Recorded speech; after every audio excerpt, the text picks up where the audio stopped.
अरे वाह, क्या बढ़िया मौसम हुआ है। ऐसे मौसम में बस एक कप चाय मिल जाए। ये लीजिए बुआ जी, गर्मा गर्म अदरक वाली चाय।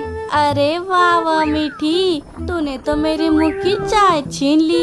अरे मतलब बात छीन ली। लेकिन मीठी, तूने तकलीफ क्यों की? एक तो तू पेट से है और तुझे आराम की भी बहुत जरूरत है। कोई बात नहीं बुआ जी, बस चाय ही तो बनानी थी। लेकिन ये क्या, सिर्फ एक ही कप? तुझे चाय नहीं पीनी क्या? नहीं नहीं, मुझे डॉक्टर चाचा ने चाय पीने से मना किया है। अच्छा है। वैसे भी तुम्हारा अंडा देने का समय अब नजदीक आ गया है। अभी जरा सावधानी बरतनी ही होगी। वैसे मैंने सुना है कि गौरी ने भी अंडा दे दिया। हाँ, मैंने भी सुना, उसने आज सुबह ही अंडा दिया है। चल मैं चलती हूँ।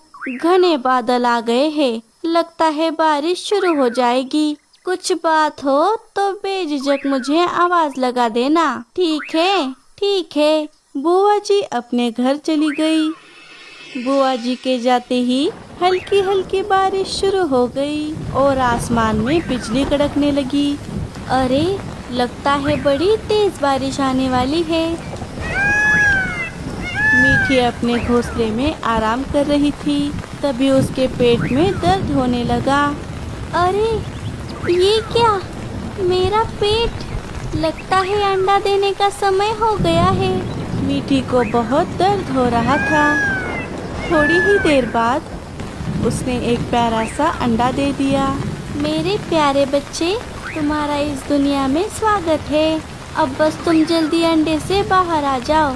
तुम्हारा चेहरा देखने के लिए मैं बेताब हूँ। मीठी बहुत खुश थी। इधर कुछ दिनों बाद गौरी के अंडे से एक बच्चा बाहर आ गया। हाय, मेरा लाल कितना सुंदर है। अरे, ये लाल नहीं, काला है। हाँ, जैसे तुम तो बड़े गोरे चिट्टे हो। कुछ ही दिनों में मीठी के अंडे से भी एक बच्चा बाहर आ गया, लेकिन उसका बच्चा पैदा होते ही पूरे शरीर से कमजोर था। धीरे धीरे जैसे दिन बीतने लगे, मीठी उसे देखकर चिंता में पड़ने लगी, क्योंकि वो कुछ ज्यादा खाता भी नहीं था। उसे बस सोना ही पसंद था। इसीलिए मीठी बड़ी चिंतित रहने लगी। एक दिन बुआ जी मीठी के घर आ जाती है। अरे, तू चिंता क्यों करती है मीठी? हम बच्चे को डॉक्टर को दिखाते हैं, वो कुछ न कुछ जरूर करेंगे। थोड़ी देर बाद मीठी डॉक्टर चाचा को अपने घर बुला लाती है। डॉक्टर मीठी के बच्चे को अच्छे से चेक करते हैं। मीठी बेटा, ये बच्चा तो पैदा होने से पहले ही कमजोर है और मुझे लगता है कि आगे भी इसका शरीर और दिमाग उतने तेजी से काम नहीं करेगा। क्या? लेकिन इसका कोई उपाय भी तो होगा। नहीं, दवाइयों से इसका इलाज नहीं हो सकता। बस तुम्हें ही इस बच्चे का ख्याल रखना होगा। उसका दिमाग बहुत नाजुक है, इसीलिए उससे कभी भी ऐसी कोई बात नहीं करना जिससे उसे बुरा लगे। नहीं, बिल्कुल नहीं। मैं अपने बच्चे का बहुत ख्याल रखूंगी। उसे किसी भी चीज की कमी नहीं होने दूंगी। ये लो कुछ जड़ी बूटियाँ, इन्हें रोज पीस कर इसे खिला देना। जी ठीक है। डॉक्टर चाचा वहाँ से चले गए। मीठी, तू परेशान मत हो, ऊपर वाला सब ठीक कर देगा। नहीं बुआ जी, मैं परेशान नहीं हूँ। अब मैं बस अपने प्यारे बच्चे के साथ समय बिताऊंगी, उसे कभी अकेला नहीं छोड़ूंगी। मीठी को अपने बच्चे की कोई परेशानी नहीं थी, लेकिन धीरे धीरे ये बात पूरे जंगल के पंछियों को पता चल गई कि मीठी का बच्चा दिमाग से कमजोर है। बाकी पंछी उसका मजाक उड़ाने लगे, इसीलिए मीठी उसे कहीं बाहर भी नहीं भेजा करती। सीनू घर में बैठे बैठे बाकी बच्चों को खेलते हुए देखता रहता। वो मीठी तो पागल है ही, तो उसका बच्चा भी तो पागल ही निकलेगा ना। पता नहीं क्या खाकर पैदा किया है। गौरी, ऐसे किसी के भी बच्चे को बुरा भला नहीं कहना चाहिए। हाँ, तुम तो चुप ही रहो। सुन जग्गू, उस बच्चे के साथ खेलने मत जाना, कहीं तू भी उसके जैसा बन गया तो। ठीक है मम्मी। हाँ हाँ, जैसे तुम्हारा बच्चा तो बड़ा साइंटिस्ट है। क्या क्या कहा तुमने? ओ कुछ नहीं। मीठी अपने घोंसले में आ जाती है, लेकिन सीनू घोंसले में नहीं था। मीठी पूरे घोंसले में उसे ढूंढती है, लेकिन वो उसे कहीं नहीं मिलता। सीनू, सीनू, कहाँ हो तुम? अरे ये लड़का कहाँ चला गया? मेरी ही गलती है, मुझे उसे अकेला छोड़कर अनाज लाने नहीं जाना चाहिए था। मीठी सीनू को ढूंढने के लिए चली जाती है। सीनू पेड़ पर बैठकर बाकी बच्चों को खेलते हुए देख रहा था। वो उन बच्चों के पास चला जाता है। तुम ये क्या कर रहे हो? हम तो खेल रहे हैं, इतना भी नहीं समझते क्या? अरे बबलू, इससे बात मत कर। मेरी मम्मी ने इसके साथ खेलने और बात करने से सख्त मना किया है। कहीं इसके साथ खेलकर हम भी इसके जैसे ना बन जाए। तभी मीठी सीनू को ढूंढते ढूंढते वहाँ पर आ गई। अरे ये सीनू यहाँ पर क्या कर रहा है? वो पेड़ पर बैठकर सीनू को देखने लगी। इसकी माँ तो इसे कहीं अकेला छोड़ती ही नहीं। अरे हम तो स्कूल भी अकेले जाते हैं, तुम तो स्कूल भी नहीं जाते। हाँ, स्कूल जाएगा तो भी अपनी माँ को लेकर ही जाएगा। बच्चों की बातें सुनकर मीठी उनके पास आ जाती है। जग्गू, बबलू, ये तुम दोनों कैसी बातें कर रहे हो? सीनू तुम दोनों से छोटा है, उसके साथ मिलजुल कर रहने के बजाय तुम उसे बुरा भला कह रहे हो। चल बबलू, यहाँ से चलते हैं। दोनों वहाँ से भाग जाते हैं। सीनू, तुम मुझे बिना बताए बाहर क्यों आए? तुम्हें पता है मैं कितनी परेशान हो गई थी। मुझे घर में अकेला रहना अच्छा नहीं लग रहा था माँ। मुझे भी इन दोनों के साथ खेलना है। कोई बात नहीं, मैं हूँ ना, मैं खेलूंगी तुम्हारे साथ। चलो घर, मैंने तुम्हारे लिए तुम्हारे पसंद का फल लाया है। अच्छा, चलिए चलिए। मीठी और सीनू अपने घर वापस चले गए। हे ऊपर वाले, अब मैं सीनू को कैसे समझाऊं? इसका अकेलापन कैसे दूर करूं? हाँ, बुआ जी से पूछती हूँ, उनके पास कोई उपाय जरूर होगा। ये सोचकर मीठी बुआ जी के पास आ गई और उन्हें सारी परेशानी बता दी। उसकी बात भी तो सही है, ये गौरी का बेटा भी बिल्कुल गौरी जैसा है, किसी के भी साथ मिलजुल कर नहीं रहता। वैसे मेरे पास एक आइडिया है। अच्छा, जल्दी बताइए बुआ जी।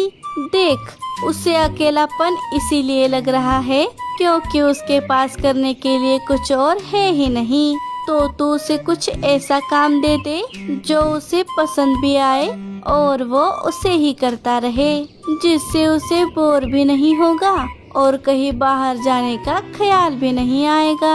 हाँ, ये तो मैंने सोचा ही नहीं।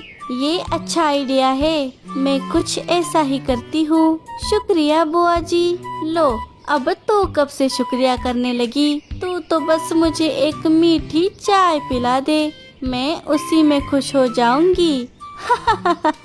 मीठी अपने घर वापस आ गई। रात होने पर दोनों सो गए। तभी तेज हवाओं की वजह से उनके घोंसले की खिड़की टूट जाती है, जिससे ठंडी हवाएं घर में आने लगी। अरे ये क्या, ये खिड़की कैसे टूट गई? कहीं ठंड की वजह से सीनू उठ न जाए। हवा रोकने के लिए मीठी खिड़की पर कुछ पर्दे लगा देती है। चलो, फिलहाल के लिए तो हवा बंद हो गई है। अब कल सुबह सुबह मुझे इसकी मरम्मत करनी होगी। सुबह होते ही मीठी कुछ लकड़ियों से खिड़की की मरम्मत करने लगी। माँ, ये आप क्या कर रही है? अरे, वो हमारी खिड़की टूट गई है ना, वही ठीक कर रही हूँ। अच्छा, तो मैं भी आपकी मदद करता हूँ। नहीं नहीं, तुम रहने दो, मैं कर लूँगी। तभी मीठी के दिमाग में एक आइडिया आता है। अरे हाँ, मैं सीनू को घोंसला बनाने में व्यस्त करती हूँ। ये अच्छा उपाय है। सीनू, तुम्हें घोंसला बनाना पसंद है? हाँ माँ, मैंने आपको घोंसला बनाते हुए देखा है। मुझे घोंसला बनाना अच्छा लगता है। ठीक है फिर चलो, तुम हम दोनों के लिए एक घोंसला बनाओ। मैं तुम्हें एक अच्छा सा पेड़ दिखाती हूँ, तुम उस पर अपना घोंसला बनाना। ठीक है, मैं जरूर बनाऊंगा। मीठी सीनू को लेकर पासी के एक पेड़ पर चली आती है। ये देखो सीनू, यहाँ पर तुम अपना घोंसला आराम से बना सकते हो। ठीक है, क्या मैं इन केले के पत्तों का घोंसला बनाऊं? केले के पत्तों का? ठीक है, जैसा तुम्हें ठीक लगे। सीनू अपना घोंसला बनाने में लग गया। उसे घोंसला बनाने का पूरा ज्ञान नहीं था, लेकिन फिर भी जैसे जैसे उसकी समझ में आता वो वैसा वैसा करता गया। अरे ये क्या, तुम यहाँ अकेले? तुम्हारी माँ कहाँ है? कहीं तुम रास्ता तो नहीं भटक गए? और ये तुम क्या बना रहे हो? मैं इन पत्तों से अपना घोंसला बना रहा हूँ। क्या, केले के पत्तों का घोंसला? अच्छा है, बनाओ बनाओ। चलो बबलू, हम मेरी रिमोट वाली गाड़ी खेलते हैं। इस बच्चे को खेलने दो पत्तों से। दोनों बच्चे सीनू का मजाक उड़ाकर वहाँ से चले गए, लेकिन सीनू को इससे कोई फर्क नहीं पड़ा। वो अपना घोंसला बनाने में मगन हो गया।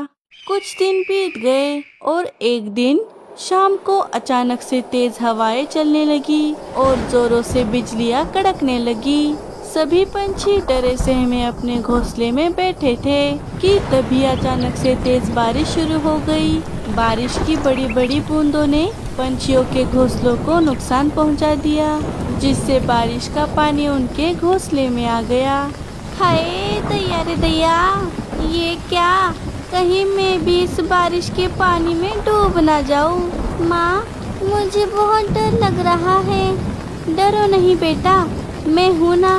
तभी उनके घोंसले की छत टूट जाती है। सीनू, मुझे लगता है हमें भी घोंसले के बाहर जाना होगा।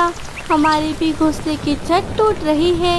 मीठी और सीनू समय रहते घोंसले के बाहर आ जाते हैं और उनके भी घोंसले की छत टूट जाती है। मीठी, मीठी, मेरी भी छत टूट गई है। अब हम क्या करेंगे? पता नहीं बुआ जी। माँ, मैंने बनाए पत्तों के घर में चलते हैं। हाँ हाँ, चल चल। क्या? लेकिन बुआ जी, वो घोंसला उतना पक्का नहीं है। अरे जैसा भी हो, सिर ढकने के लिए मिल गया तो बस है। चलो रे।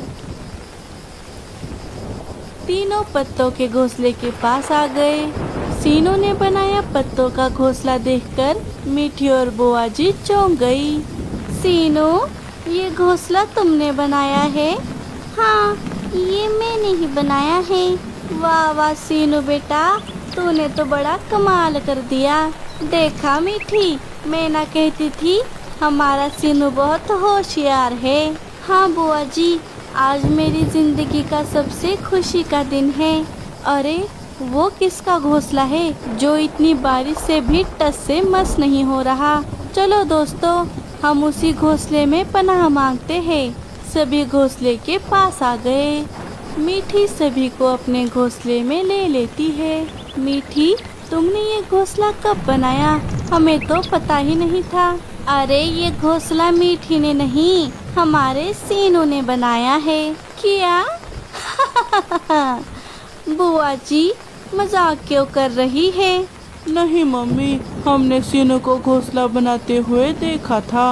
वाह सीनू बेटा, तुम तो बड़े होशियार हो। हमारे बच्चे तो बस खा खा कर मोटे हो रहे हैं। ये तो स्कूल भी जाते हैं, फिर भी अभी तक इन्हें कुछ नहीं आता। वाह वाह सीनू बेटे, तू बड़ा होकर साइंटिस्ट बनेगा।